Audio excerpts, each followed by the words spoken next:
Hello and welcome, I'm Misstical. This Misstical Gaming, we're jumping into stage 30 of the Tower of Deception. Now, didn't find this stage easy, so what we've done is we've had to bring out some of the big guns, some of those OP champions. No, not at all. This is who we're bringing out, okay? He's recently had a buff, quite like playing him at the moment, and yeah, I think he's alright. So we're using Zelus. Okay, that's who we're going to be using in our comp. We're going to run like a Piercer cultist comp, and that's what we're going to be playing with. Okay, so this is the team we're going to be using. Mostly sort of Zelus does a lot of the work. Beelzebub I think is replaceable, but the pair of them work really well, and they just allow Anora to do a lot of damage for us. Okay, that's realistically how the team works. The rest of the team is just made to take up the little mobs at the side. Okay, that's all they're there for. Right, hopefully I'll be out of the way here and we jump into it. Now Silas is placed down the map, okay? This is to give us longevity into the fight. Now, have a look at Elowin when we place it down. We're waiting for 16 coins. When we get that, we place Elowin down. Now, careful of how we place her. We placed her from facing left to right. She doesn't cover Silas at the moment. Silas is built with enough HP to take these next couple of mobs out. We hit his ultimate as fast as we can. Daichan goes over the other side. No great shakes. We keep her in healer mode at the moment. The important part is Silas lives. That's all you need to build him with enough DPS, which is the easy part, and then with enough HP. I've just got enough there going. Okay, now Hattie, top right hand, she's going over there without any problems. Now we have ulted with Elowin. Now this is the important bit. We can now see her ult area covers Silas, and it covers this square here where later on we're going to be placing Anora down. So we've got those covered, and that's why we place her left to right. Okay, just so we're aware. Now next part is this right hand side. This right hand side all gets a bit complicated for us. We are waiting for 16 coins. When we hit our 16 coins, we'll be able to place Ivar down.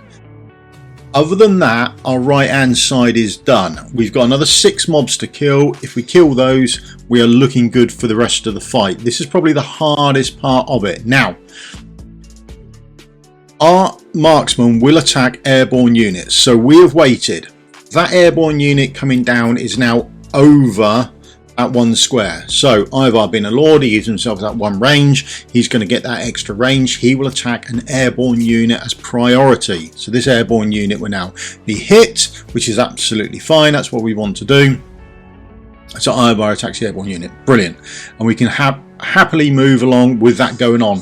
As they come out on the right hand side, we trigger off Hattie's ultimate. She just kills those off. No great shakes. We get that done as soon as we can. Now Ivar, we can see he's got his ultimate ready to go. We do not cast his ultimate. The reason for this is we are waiting. We are waiting for this second target here to come in range. Remember, he's going to prioritize airborne units. That second target is not in range. He will then attack one of these other mobs around here, and we don't want him to do that. So we then wait until that second mob's in range. When that's in range, then we trigger off his ultimate. His ultimate will kill the first mob. There we go. And then he starts attacking the second mob. Right. Quickly now, we are waiting for 18 costs. When we hit 18 costs, we can then put our healer down. We'll put our healer down facing left to right, cover off Hattie. Now we can swap over Daichan to DPS mode, and we are just waiting now on Ivar to kill this last mob. As soon as the damage goes to kill that last mob, we withdraw him, because his next attack, when there's no airborne units, will be on a ground-based unit, and we don't want those to move. So as soon as we start to see there's his sword going over, there's another one, there's the damage, there's the mob dying, boom, we withdraw him straight away. Now we're clear. That's it. We're just waiting for Hattie to kill off these 2 mobs. When they are done, we have reached first 9 mobs done. The first 9 mobs are the hardest part to do. Once we've got that done, it all gets a little bit easier. Now, if we want a few extra coins and we're using Elowin, don't have to use her, but if you are, we're at 19 coins at the moment. Remember the little wood elf trick, okay? So we can now place the wood elf, 19, that takes us down to 14 or 15. Withdraw the wood elf straight away. takes us up to 23, so we prof a little bit of coinage there, okay, so we can do that if we want. How many coins do we need? Well, we are going to be placing Zelus down, we're going to place an Anora down, and we're going to be placing Beelzebub down, so it's 25, 19, 44, plus a 10, 54. We can start placing around the 50 mark, because we're going to place Beelzebub and Zelus down first. We're going to get them ready to ult, then we're going to look at placing the others down, okay. Whilst we're waiting for that, we're going to get the mobs on the left hand side and the right hand side arrive again. We will trigger off with Silas's ult. We'll kill those mobs there. Use a little wood elf trick again. We've got Hattie on the right hand side. We've hit our 50 coins. That means Beelzebub goes down, Zelus goes down, okay. We get those down and we start building up towards their ultimate. We have a little breather before we start using Anora. There's Hattie's ultimate going over there, and now we're going to start to think about placing down Anora just before Beelzebub triggers. Beelzebub triggers his ult. Now he's going to pull all those mobs back for us. We need enough time for his ult to get together so he starts gathering mobs up for us, okay? That's what we're after doing. Zelus is going to slow everyone down. Got ground effect going on. And Anora is going to do the bulk of the DPS for us, okay? Her and a dragon, kill everything down. They need a bit of extra time, and that is what Beelzebub and Zelus are doing for us, okay? It's relatively nice and easy. There we go. We are just waiting now on the rest of them. Will now turn round, and we need to wait for them to come round again, okay? Dragon puts the slow on them, so that's nice for us. It allows us a bit of extra time. If we want the coinage, we can place down another wood elf and get some more coinage coming back, and that's about it. Beelzebub is pretty much ready again, so we can trigger off his ult when they finish being slowed. We don't want to trigger it too early, okay. Now this is the next thing we've got to be worried about. All those arrows came in from the left and right hand side, okay. Now what we're going to do is we're going to get a bookkeeper, one, then on the middle lane, then on the top lane we're going to get those 3 come out. We're going to get 3 come out on the right hand side as well. Now what ideally you want to do, and there's a lot going on, I didn't do it perfectly, I've done it enough to get through, but you can do it better. You want to trigger off Silas. Silas would kill the one on this lane and the one between him and Anora. Okay, he cannot reach the one behind him, but we've got an Ivar, so you can, after he's killed those first 2, withdraw Silas and immediately put down Ivar, again facing from left to right, and he would take out that one. I'm a bit slow at it. On the right hand side, you want to trigger off Hattie's ultimate. She would do the one behind her, and she would do the one in between her and Diachan. She won't have enough DPS to do the one at the bottom, or range, I don't think. So you may wish to swap Diachan over to a healing mode to make sure Zelus survives, okay? I am not quick enough to cover all of this, okay, so I make a bit of a mess of it. I already haven't done Silas, I've done him late. I then trigger Eloin to get that healing done. I've now remembered about Hattie, and I've triggered her off, and now I've done the healing for Diachan as well, okay, just to keep Zelus going. That's pretty much where I am. It's not the easiest thing, there's a lot to do there. I think you're probably better off just hitting the auto cast, but I didn't do that. As you look back in editing, it's much easier to realise your mistakes, okay. And there we go, that is it. We're now down to the last 6 to be done. We're swapping over our Silas and our Ivar. There we go, there's the one on the top left. You can just get round to, there we go, there's Ivar's ult, and that will do the bulk of the work for us, okay. There we are, that's pretty much it done. It's not as bad as I was expecting it to be. I was thinking I was going to have to bring out Ingrid, that sort of thing, which is not really what I wanted to do, not really where I wanted to go with this. There we are, Beelzebub's back up and running again, so there's not enough time. Zelus's ultimate is up running again. They won't have enough time to get anywhere, let alone all the way out, okay, and we've got one more left to do, haven't we?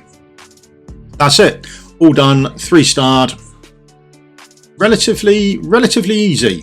Zelus Beelzebub, absolutely fantastic. Chuck in a DPS, you are good to go. quick run through heroes and gearing. Morian didn't use, she was there to be a lord, but that's her gear, that's her skills. She's awakened, she's got her own artifact on. Boom, there we go. Right, Anora, she is in, or she'd better be in Infernal Roar. There we go.